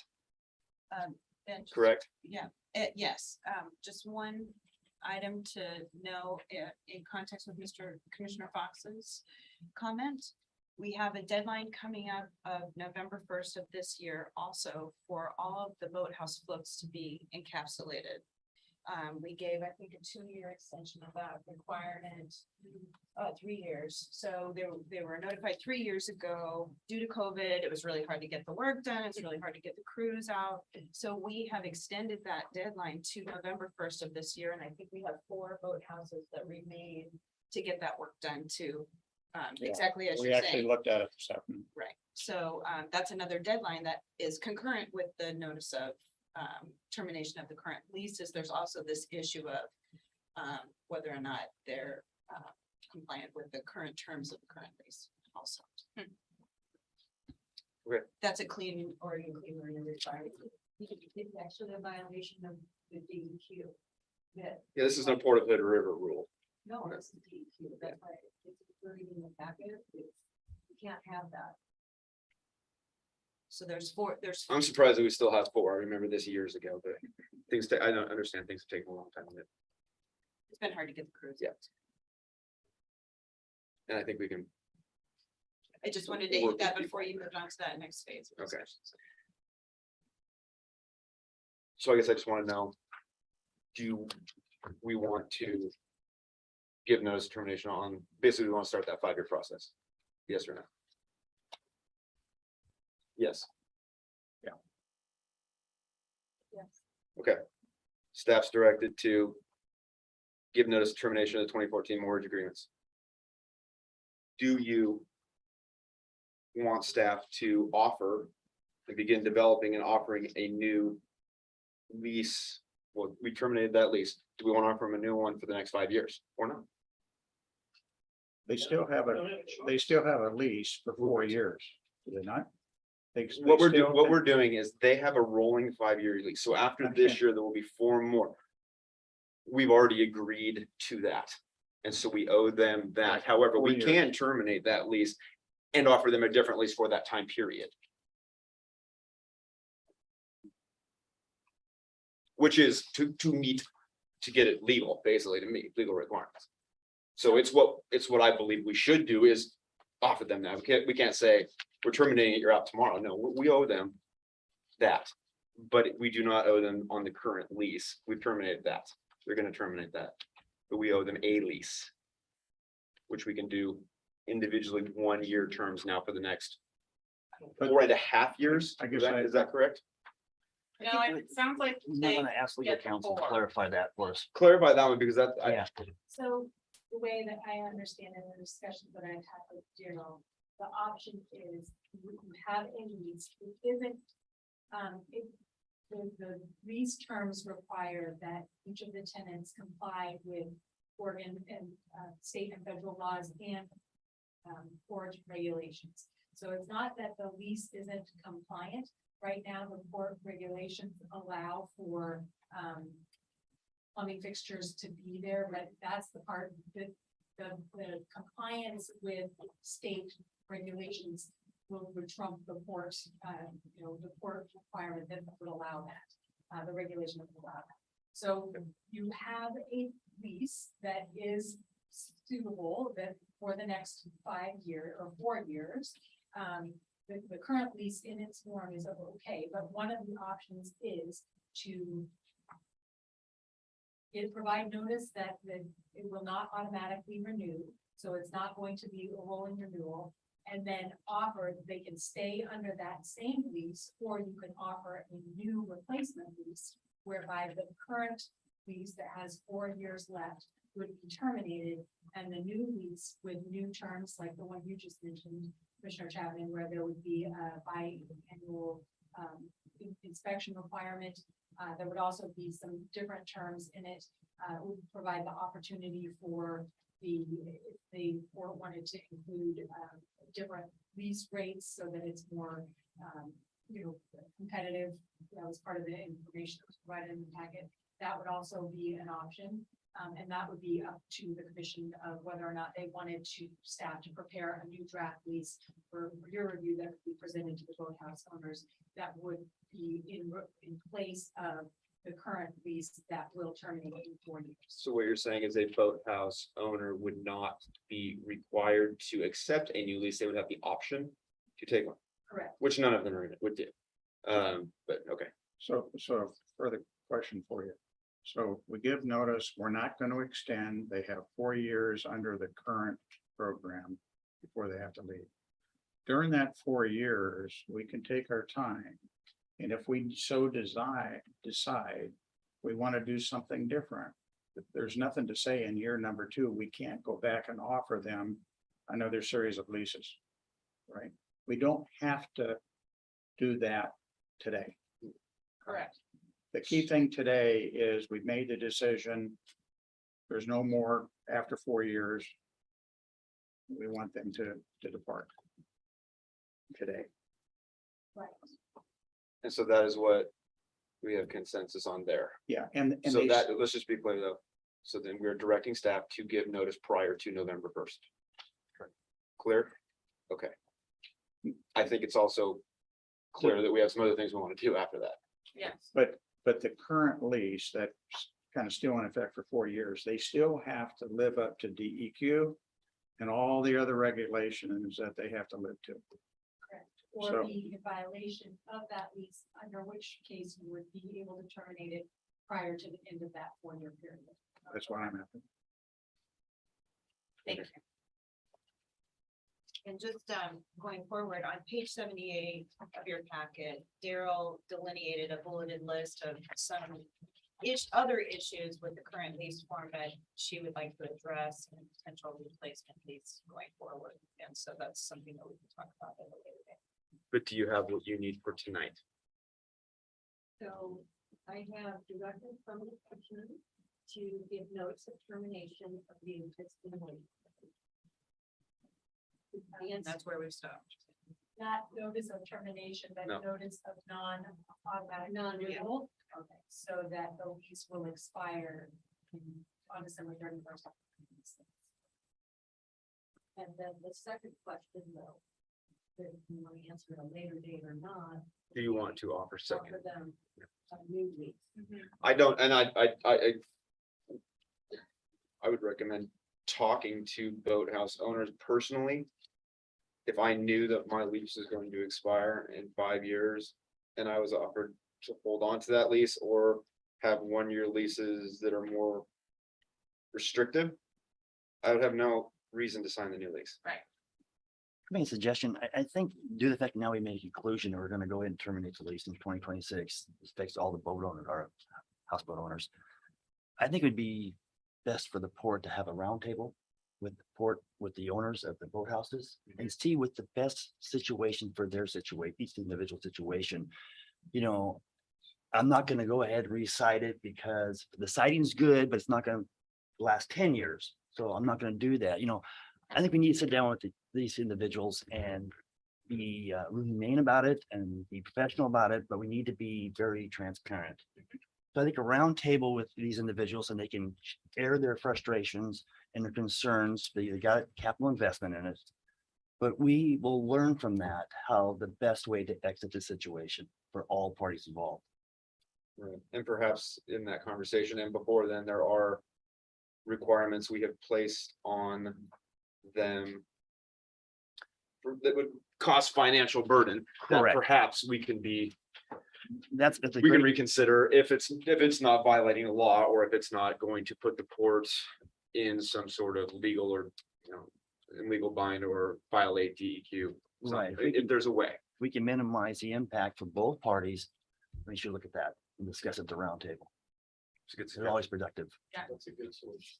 So I don't know that we need to, I think that I think part of that is, I mean, I'd like staff to do some of this, talk to boathouse owners, but would you be interested in that lease? I don't see why, but I would like to know what they think. you know, maybe we have staff sit down them prior, and then we have a commission meeting with them. Sure. And we have an idea what's coming at us. Right. So we're prepared to and understand and knowledgeable about the situation. So maybe we have a roundtable with the staff first, with the boat owners. And then we come in afterwards and discuss it. Okay. Because we may have some, like I said, there may be some financial obligations they're committed to, that we've committed them to that maybe we can work with them. Don't know at this point. That's where we sit down with the CFO and talk about those types. And let's, before we, my suggestion, before we move forward with any lease, let's see if anybody would have any interest in that whatsoever. They They're may not be legally creative. required to, so, before we spend essentially their money and everybody's money on a study, will just go nowhere, or a lease development. I don't know if boathouse owners would be offered slips. They still have a place for their boats. But just to phase, my proposal is to phase out the boat houses, but still provide the tenants with a place for their boat. So what I need to do for me though, is maybe it doesn't tell everybody to say that, is are we going to work towards phasing them out? I heard you say that earlier or not, because I need to let the tenant know who's got an empty boat slip right now, a boathouse slip. is there any chance that she's going to get to rebuild that or not? No, No. I think we need to discuss too openly about the future of the bridge and the development of the marina. Yeah. Are you gonna provide a space for them in the future? And Well, there's a whole interface there too, as the bridge gets constructed and the whole configuration of the marina and the Right. parking lot and everything else. So it's all gonna get interconnected. but this 5-seated board, do we feel we want to have boathouses in 2030? and that's an interesting discussion. If we talk about reconfiguration of a marina. Personally, some stuff's gonna have to move. I think storage should be, maybe perhaps not in water, but I do think storage should be a part of that discussion. I do think an expansion of storage launch in water for sailing, canoes, all of these need to be part of the discussion. I don't see why over the course of the next couple of years, boathouses that are already there shouldn't be part of the discussion too. We're working towards phasing them out. Yes, that's the direction, but there's no reason not to have that as part of the conversation. There's room for a lot of stuff. Right. And that's a decision they can help with you too, what they feel comfortable with. We need to know a deadline, what our obligations are. We need to be transparent about that, so they can make sound decision financially. Exactly. We're all on the same page. Okay. And Daryl, I'll echo what Jen said earlier. Thank you for all the hard work on this. Yeah. Thank you. Daryl, I don't know if there's, the gentleman that did the airport analysis and kind of did the, thinking outside of the box of things. I don't know if there are professionals that do that kind of work for marinas. Brian might be a good resource for that. Just to see, and I think it would be, it's the smartest time right now to do this if we are gonna have to reconfigure the parking lot and all of that. for the It's bridge. all gonna be a huge discussion. It should all be part of the same Yeah. discussion. Totally. Okay. I just sort of something out there that if anyone does study on the revenue that's produced by boathouses, I realize it's a small part of it, but the consistency with which it produces revenue. When boat slips go dormant during recessions, I know that there was once no waiting list only a few years ago. And that's been up and down since we've owned it. So it might be worthwhile to consider the revenue aspect as well. Not that that's going to change everybody's mind over something, but it's part of the discussion, I think, for the longevity of boathouses. Appreciate it. Thank you. Thanks. Also, Jen, you pay for the dog. You take the dog. you have a report for us? Yes. Okay. So a few things I wanted to provide an update on and highlight from the director's report. One, the commission should discuss your meeting schedule for September. The first Tuesday in September is the Tuesday after Labor Day. In the past, the commission has chosen to either go with one meeting in September or to push it to the second and fourth Thursdays or Tuesdays, excuse me. So we need to, of course, notice and prepare for your meetings. We'd like to know what you'd like to do in September. Let's just do that right now. Everybody take a peek at your schedule in September, if you could real quickly. I don't know that we have what the volume of material we have next month is, but from our side, I think it's fairly light, so I could get away with one. I think if we need to be here for a few more minutes, I think that's fine. I personally can too. One's Okay. fine, one's me. Does the 13th or 20th, if we do one meeting, is there a preference on the 13th or 20th from any commissioner? 13 is good for me. Yeah, 'cause Thanks, Rain. I got a project starting right after Labor Day. Yeah. And so one may be great for me. Okay. Christie is, Fine. all right, let's do the one meeting on the 13th of Okay. next month.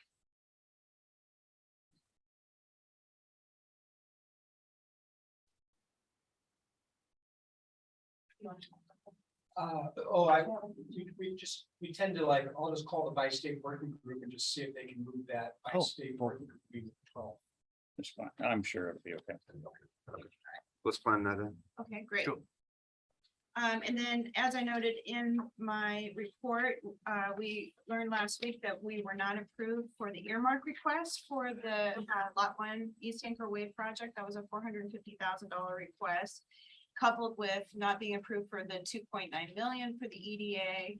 And in addition to that, we learned right after I printed the packet that CAT was not approved for their Federal Transit Authority grant, which was for about 400,000 that would have helped pay for the bus pullout. So we've got a significant funding challenge moving forward with our Lot 1 East Anchor Way North First Street relocation project. We have 2 grants that have been awarded and actually paid that are in the bank. It's $1 million, 2 $500,000 grants that we are needing to expend by June of 2024. And we are already doing the reporting on that. So we've got kind of a sticky situation, and just wanted to let you all know that would be nice to have an in-depth conversation on our immediate near term and midterm and long-term approach to Lot 1 is something that we'll need to talk about. Did we get any feedback why we were turned down? For the EDA grant, For well, all of them, region? no, the earmarks grant, I think it was just, it was a lower priority. Dan Marr from Senator Merkley's office is the one who let me know that we weren't approved for that. And really the focus for them was on health and human services projects versus an economic development project, which is what ours was. And so it was generally more a prioritization. EDA, that we were in a region that included King County and Seattle, and they had 60 million to give away. We asked for 3 and we were not competitive for that money was spent before I think we even submitted our application. So we've got a lot of work to do. And of course, this is all tied in with Elaine Howard's work for the Waterfront Urban Renewal District. And if the Urban Renewal Agency decides to extend that district 1 year, that's only about an $850,000 potential increase in funding. If it's 2 years, it's 1.7. So we still have a significant hole to fill, and it would be great to put our heads together on a strategy. So for that. I'm sorry, I just want to get the number correct. Anchor Way itself without East First, 4.5 million? Yeah. So currently we're at 2. If urban renewal fully comes through on 2 It'll only get years, us to that now we're point. at 3.7, so we're still 800 in the hole on just anchor expansion. Okay. So Kevin, the lobbyists that are coming in on the 24th, are they street legal to be talking about other things other than the bridge? Absolutely. So why don't we add an agenda item about Lot 100 or and see what they can bring to the party for that? Because we'll have Oregon, Washington, and Fed. Yeah. In the same meeting.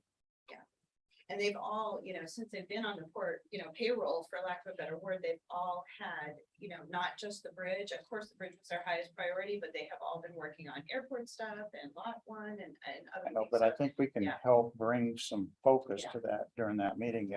If somebody on staff can put together a kind of a paragraph of what are we looking Some for? bullet points. Yep, then we could use that in that meeting. That's great. Okay, and then the next one is kind of important. And beyond my spending authority as the interim executive director. So as you know, last Monday at 5 o'clock in the morning, we shut down the toll booth because we had a number of COVID positive cases among the toll staff that started to indicate that we potentially had a workplace outbreak. Everybody was sent home for those 5 days and asked to repeatedly test and make sure that everybody was negative before they returned to work. We were able to reopen the toll booth at 3 a.m. on Saturday. So everything's back to normal.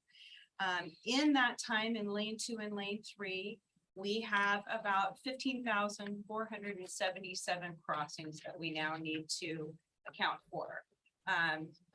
Back in 2019, Port implemented a license plate recognition system that would automatically take a picture of a vehicle, calculate the appropriate toll, and ping the registration and send a bill to the registered owner. The whole purpose of that system was to collect tolls from, again, for lack of a better word, toll violators, folks who just did not want to pay their toll. So the whole billing system, the whole schedule and the fee schedule is sort of geared toward violators, not folks who show up with $2 in their hand wanting to pay the toll and we are not able to collect it. So it's not really a very friendly process. And it doesn't really allow the court to address situations like this. So what I've asked P Square to do is to devise within our electronic tolling system a second option for the court, to where when we are, for whatever reason, unable to have humans in the booth, we can use that system to send a bill just for the toll, not have an administrative fee added onto it. The violator schedule adds a $25 late fee after, I think, 14 days. And of course, we don't want to do that when folks were trying to pay their toll. We just couldn't take it. Yeah. So they are working on that now. It will be something that it's not a one-time use. It's a one-time project, but it's not a one-time use. It's something that we could use in the future. Another scenario that almost came up last summer with the wildfires and the smoke situation. As you all know, there are new OSHA rules for both heat exposure and smoke exposure. If, God forbid, a giant fire happens close to Hood River and the air quality gets below a certain index, we would have to really consider, again, maybe closing the booth and protecting the humans from breathing. So that's one scenario, but there's lots of reasons why we might in the future have to shut down the toll booth. The cost for P Square to do this work is $13,500 one-time cost, and that's $3,500 over my spending authority. So I need your approval to let them do that so that we can issue the bills for this week's tolls without all those fees. And that's going to be happening in the next few days. So I apologize for not having it as an action item, but didn't know the scope until, oh, the scope is right here also. You can take this home with you, just got it today. You can take one. I think this is something we obviously are gonna do and need to do. It's also, this is an oversight at the beginning. I didn't think of it. I didn't see it years ago, but it's an oversight. We should have thought of that. Yeah. But we also can never send someone who's just trying to pay their toll and follow the rules to collections. Yeah. Which is that as soon as they don't see their mail, they go to collections. Like, we can't do that even once. So this will never come up again, which I think this is just a no brainer. We have to get the stick. Do we get charged from DMV? Yes, we do. Okay, so we Yeah. have to absorb that Yeah, loss yeah, ourselves. And we have that we number. will lose money on this. Right. Uh, And every time we do it, implement this Right. plan, we're gonna lose money as far as the DMV Exactly. cost. Exactly. There's always that cost to us. There's a cost. Yep, absolutely. There is a But cost for sure. And when we had to close in March of 2020, there was a significant, it was really kind of a bad situation because we had only had this violator geared system. And those were tens of thousands of folks that received those bills. And it was, we weren't staffed up for the customer service demand that was needed for that. It was really our only option at that time. So it was not a great rollout of this system. This is something that I'm hoping will prevent, us making that mistake a second time or a third time. or a I fourth time. agree totally. the P Square's in a holding pattern, right? They're not sending out a $25 No. to find anybody. Where they're No. waiting for our decision. They're waiting for your approval on this work so that they can set out, just like I said, from 5 a.m. Monday to 3 a.m. Saturday. All of those tolls will get a specific type of invoice. So. Jimmy, since this has happened, have you sit down with staff and kind of brainstorm? Because COVID could happen again, release. Certainly. If you brainstorm about bringing a third party in temporary help. We haven't talked about it. Kevin actually brought up, asked me, do we have a temp agency that Yeah. we could maybe Yeah, use? because it could Yeah. happen again. Yeah. And Yeah. One of the really challenging conditions about the toll booth is that there is no way to ensure any social distancing or any partition between those two workstations. So essentially bringing other humans into a space that's in the middle of a workplace outbreak, I don't think we could. Well, I'm thinking about do the quite well. quarantine time though, far as Right. you can go in, clean it Yeah. and bring 2 people new in. Right, right. And so you don't have that 5-day quarantine time, whatever, so Yeah. you lose revenue that way. Yeah. So that may be something we want to Might look be at. something we wanna look at. Yeah. We never thought that we would be able to, train anybody up well enough and quickly enough on the system. And a 5-day closure was so short anyway, that, we thought we could address it in other ways. The challenge right now is to make sure we're not adding fees onto this, and then also making sure that it's convenient to pay. So that's the next thing is we hope to have a little insert with a QR code that goes straight to the payment site. So it's, people don't have to feel like they need to come in or. The only suggestion I would make to you, and I think you gotta go do it, is make sure that when they program this up, there's a user interface to wherever you're gonna allow to make that decision, that they can say, start, stop. Right, right. It's a kind of. So you don't have to go back to the programmer. Is there a break even point where we could be open for 5 days and still make money instead of try to enforce the payments? Is there a break even point?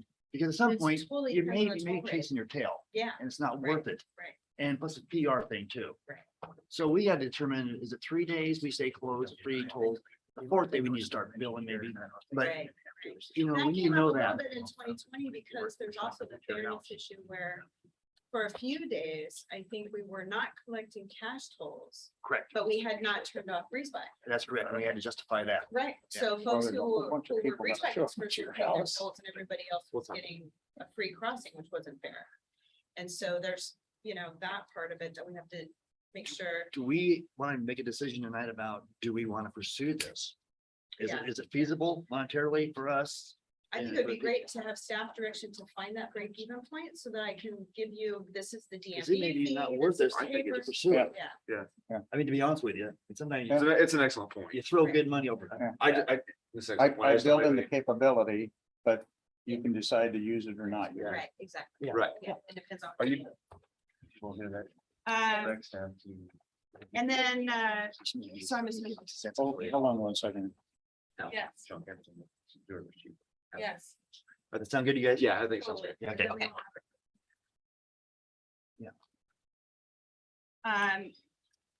Just wanted to let you know that the utility license agreements are out for signature and we expect them back before the third extension expires on September 30th. Cool. I wanted to invite John to let you all know how the lateral bracing project finished up today. And we also had a clean inspection with the Northwest Pipeline inspectors that were here on the 11th and 12th. And then if you could talk a little bit about the fracture critical.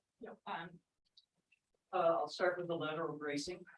In-house, our staff performed the lateral bracing project. The estimates, the engineer's estimate on that was well over $100,000. And we accomplished that for well under. Cool. Wow. I'm very proud of the team for putting that together. Involved work over the water and baskets over the water and I not the suggest, greatest setup, but I suggest you buy them pizza if you haven't. Yeah. already. I take very good care of them in that regard.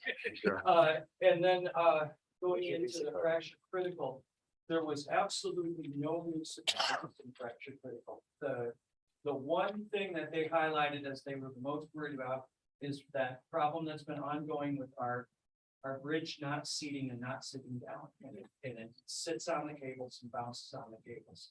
That's their biggest concern. The project that's going out this week for the cable replacement will include the balancing of the lift span, so all that work goes away. What they were very happy to see is that many of the miscellaneous steel items were taken care of. And that some of the things that they've been putting down for years were actually taken care of finally. And it's good for us. One thing that we did discover, a repair that we had made that we sent engineers underneath the bridge and climbers to repair for us. We had already cleared off one of those bolts and we went right to the engineers to get a reason on why they felt that happened. And we all came to the same agreement that it was during the 117-degree temperature day. That bridge just expanded more than it had ever expanded before. We'll solve that problem by doing elongated holes in those repairs. That'll allow that to slide upon itself a little bit, but still holding it together. So I was very happy to see what was in the fracture critical. There's nothing of any worry coming towards us on that. We are addressing the problem. Let's just say there's nothing new to worry additionally. That's about. correct. It's still working. It's an old bridge. Debbie down here, come on. There will always be unknowns, but I want you all to rest assured that the engineers who crawl around on that don't work for us. They don't work for ODOT. They work for their own company and their reputations are on the line. And when they're looking over that bridge, they are looking for problems. And we are gonna hear about it. So when we hear the opposite, when we hear, nice job, you're taking care of these things. And there's nothing new on the list, we're knocking off what's on the list. I gotta say, that's an accomplishment that the board has probably never done in 50 years. So I'm very proud of that. Good work, all. And then on to the inspection that took place with the gas pipeline. They brought some climbers out and took a look and said, no, we can't do that. We're not going out on the bridge and climbing from end to end. So they used drones and flew the whole pipeline. The drones were capable of very close inspection of the line. And the one drone that they sent was equipped with a sniffer. And that rest assured that that was in good shape. So we're working right now with our engineers on a solution to the two lines that have interfered with each other. We've talked about that quite some time ago, but we've had two lines wrap up around each other. They came and fixed that with helicopters, and within 4 days they had wrapped up again.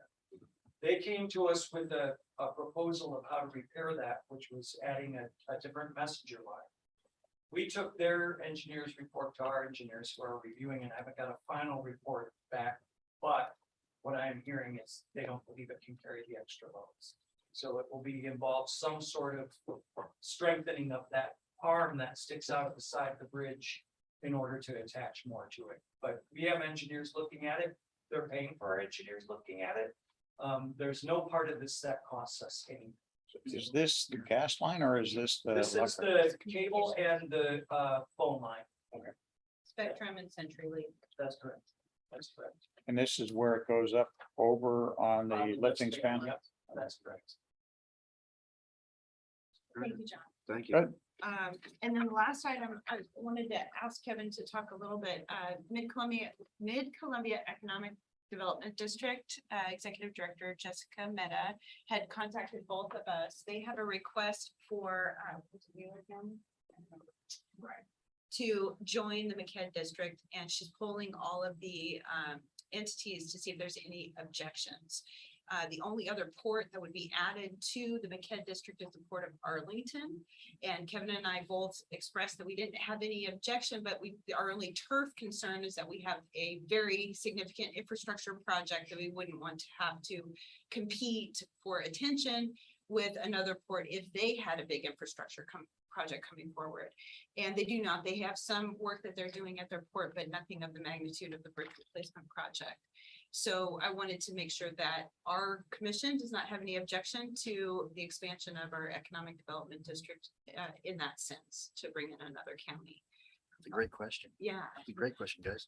Yeah. Along with that, though, the ports representative, there's one ports representative on the McKed board that essentially represents all of the ports. And so there's a lot of communication among the ports and polling for issues, if there's input or anything like that. And that is a position that rotates and is our turn. And so we do need to kind of talk about if anybody would like to serve on the McKed board, or if you would like to appoint a staff person to represent us on the McKed board, or if you want to do a I combination. believe the language that was in your executive director's report was something along the lines of the bridge replacement director would be more than happy to serve. Yes. So, I'd be more than happy to let. Does not want to get in the way of any other elected official wanting to I would serve. defer to you. Anybody on the commission that would want to be in that role. I would Yes. say it's fun. I voluntold you. I volunteered you. Is everybody okay with Well that, with said. the expansion? Okay, Yes. And that's it. No person. yeah, thank you, thank you. I think there's no committee reports to my knowledge, unless you want to mention, okay, so we don't have any committee reports this evening. No action items this evening, we've taken care of everything. Anything from any committee, Commissioner Strike? Yeah, I just like to say, kudos to Daryl. Yeah. Kudos to Greg last meeting, sticking up, having the backbone, presenting things to us, tough topic, tastefully done, professionally done. I saw both sides of the issue. I'm just really proud of the staff we have and the commission I sit with. I couldn't say any more. Proud of you guys. Here. Commissioner Fox? No. Commissioner Garrett? Yeah. I'll just echo what Commissioner Pike just said, Carol. I know it's been a tough couple of weeks. Two different, opinions, and we care about both of them, and it's been a tough week, so I appreciate all your hard work. Well, I'll- and the information that you presented in our package was very informative, Very so I good. know it was a lot of work and it painted a very good picture of the magnitude of. these decisions. What amazed me, mine was personalized. Look at that. Amazing. I'd also say to those that joined us tonight, we don't get visitors very often. I like. And what you. So we're charging you for the seat. Yeah. $10 It a matters. minute. My point is, it matters. When you come and tell us how you feel, how your groups feel, how, what you're seeing, it matters. And I would say that to both sides of tonight's opinion, it matters. You just don't get it enough. So thank you for joining us. Yeah, I wanted to say something actually. Thank you, Daryl, for everything. And if I hadn't had all that information to read ahead of time, just going off public testimony would be impossible to decide because both sides are passionate and they both have very good points.